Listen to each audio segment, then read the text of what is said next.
So I think with that, we can pivot to the NBA buy-sell segment. We've got a handful of takes that we're going to run through and decide if we buy it or sell it. Starting off with the San Antonio Spurs. Braden, will they snatch the 1 seed from OKC? Do you buy that or sell that? I'm going to sell that take. The Spurs have crept within 3.5 games of the Thunder, just ahead of the All-Star break. Oklahoma City plays the Bucks tonight. They're going to make it a 4-game gap, almost certainly. The Thunder do have the second most difficult remaining strength of schedule. The Spurs have the 9th most difficult. So there is a path where the Spurs catch up. However, OKC gets a lot of their tough games remaining at home. They play against the top 4 teams in each conference. OKC has 6 games at home, 4 on the road. San Antonio also has a really difficult 5-game road trip, almost right after the All-Star break. I think starting on, I want to say, February 21st, they play at Detroit, Toronto, Brooklyn, New York, and Philadelphia, all within a 9-day span. I think coupling that road stretch with just the fact that they just have too much ground to make up right now, as is, it's going to be a little bit too hard to catch OKC. That's reflected in each of their team's current win totals. OKC's at 62.5 right now, according to FanDuel. San Antonio's at 57.5, with the under pretty heavily favored. I would be fairly surprised if the Spurs were able to catch OKC, but I do think there's a high chance they hold on to the number 2 seed, hold off Denver, Minnesota, Houston, etc. for that 3rd seed. Yeah, I'm going to sell it as well. I think, like you said, I mean, despite them being red hot recently, I mean, they've won 6 straight.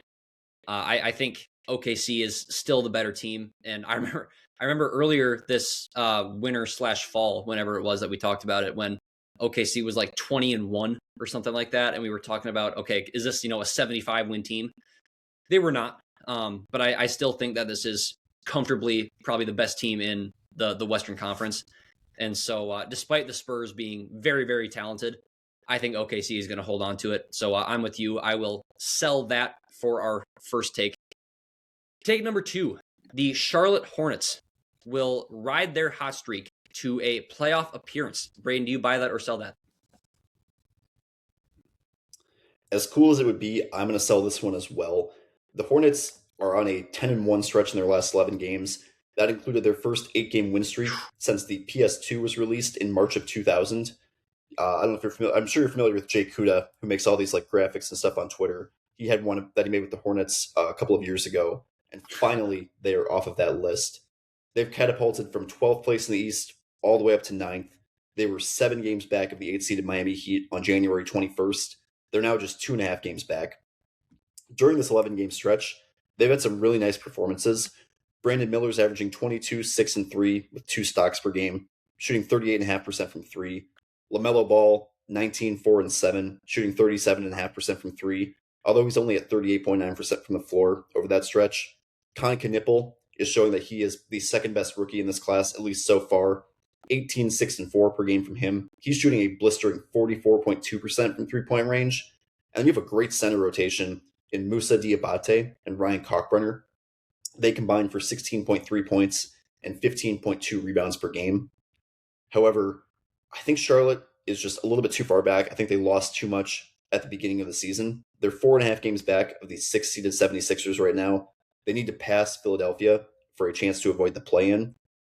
They have a fairly easy schedule the rest of the way. I think it's the 13th easiest in the NBA, but their play-in competition has even easier schedules. Orlando has the 12th easiest schedule. Miami has the 7th easiest schedule, and Atlanta has the 4th easiest schedule. Additionally, while Charlotte does have a couple of good wins during this hot streak, they beat San Antonio and Houston. 6 of their 10 wins in their last 11 games are over teams below 500. Yes, they did beat the Atlanta Hawks twice in that stretch, which is great for them hopping up to the 9th seed. But you'd like to see them beat, I think, some better teams before you can confidently say this is a playoff team. I don't know if Charlotte's going to be able to catch Miami for 8th, meaning that they'd have to beat both the Atlanta Hawks and the loser of Magic Heat in order to make the playoffs. Charlotte's a very solid team. If you started the season from January 21st, I don't think it'd be insane to say that they're a top 4 seed in the Eastern Conference. But unfortunately, those first 3 months of the season matter. I think they just lost too much ground early on.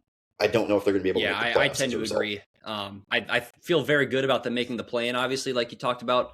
But yeah, I'm not going to take them to pass the Magic in 7th. I'm not going to take them to pass the Sixers in 6th. They might not even pass the Heat in eighth, considering they're 2.5 games back of them. So I like you said, I think those first 3 months just set them back a little bit too far. And even though, I mean, guys like Con Knipple and Ryan Kalkbrenner and Musa Diabate have really stepped up this year, I think it's just too little too late.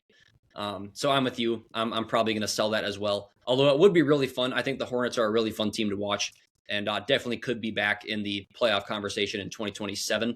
But for right now, I'm with you. I'm going to sell that. Moving on over to Jason Tatum, who, of course, tore his Achilles in the playoffs last year. There's rumors that, well, not rumors. He is officially back practicing with the Celtics and their G League team.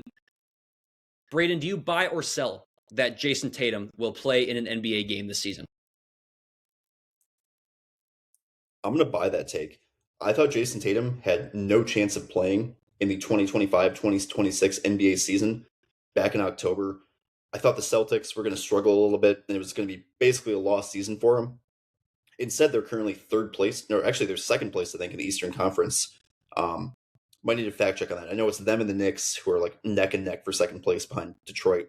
But with that in the bag, Jason Tatum is now 39 weeks removed from his torn Achilles, suffered in the second round of last year's playoffs. Granted, you want to see about 45 to 50 weeks before a guy comes back from that type of injury. But we're going to get there before the end of the regular season. And even then, Jason Tatum doesn't have to play in a regular season game. There's a non-zero chance we see Jason Tatum just come back for the postseason. And at that point, if you can get 15 to 20 minutes a night of Jason Tatum being able to play full blower, that really, really elevates the Celtics ceiling. They're probably a championship contender once again. I think I'm still putting them below OKC. I think I'm putting them below San Antonio, but I'm putting them on par with Detroit and with maybe Houston, Denver, Minnesota over in the Western Conference with a healthy Jason Tatum, or at least a 90% healthy Jason Tatum. There is the risk of a re-injury, like we saw with Kevin Durant and the Warriors. A little bit different scenario there, where KD had a hamstring injury and then tore his Achilles after coming back from a few weeks' absence. Jason Tatum has already torn his Achilles. Presumably, it's going to be in a better spot to avoid re-injury than KD was, because I think KD rushed back to play in that finals against the Raptors. But overall, I think Jason Tatum does play a game this year for Boston. Yeah, I would agree. Boston doesn't need him to play in another regular season game. I mean, they're the 2 seed in the East right now. And with 8 to 9 weeks until the playoffs actually start, you can kind of let him build up for the next 2 months before having him, be ready for meaningful minutes in the playoffs. So I'm very much with you. I think we will definitely see Jason Tatum again this season. Likely in the postseason, though, just because there is absolutely no reason for Boston to rush him back. Moving on over to the Lakers. Braden, do you buy or sell that this is LeBron James's last season as a Laker? I'm going to buy this one as well. LeBron and the Lakers have been at a point for probably the last, probably 12, 13 months where a divorce has seemed likely. Ever since LA traded for Luka Doncic last year, LeBron and Luka are not a good on-court fit. Both players are infinitely more impactful with the ball in their hands than without. So when you have both those guys on the court, that means at least one of them is playing off the ball. They played 678 minutes together this year. In those minutes they shared the floor, the Lakers have been outscored by 70 points. When you look at one on, one off, the story is much different.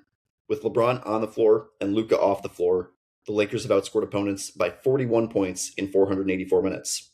With Luka on the floor and LeBron off the floor, the Lakers have outscored opponents by 95 points in 806 minutes. Clearly, these two do not play a compatible style of basketball on the offensive end. Additionally, neither at this point in their career is a good defender. LeBron was a good defender in Miami, has clearly slipped from that as he ages, which is expected. Luka Doncic has never been a good defender.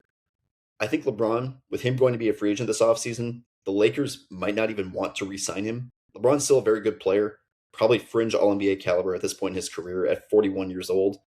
His on-court value is still not worth a max contract. That's likely the price tag if the Lakers want to bring him back, and if LeBron wants to come back at all. So my prediction is that LeBron returns for a third tour of duty in Cleveland.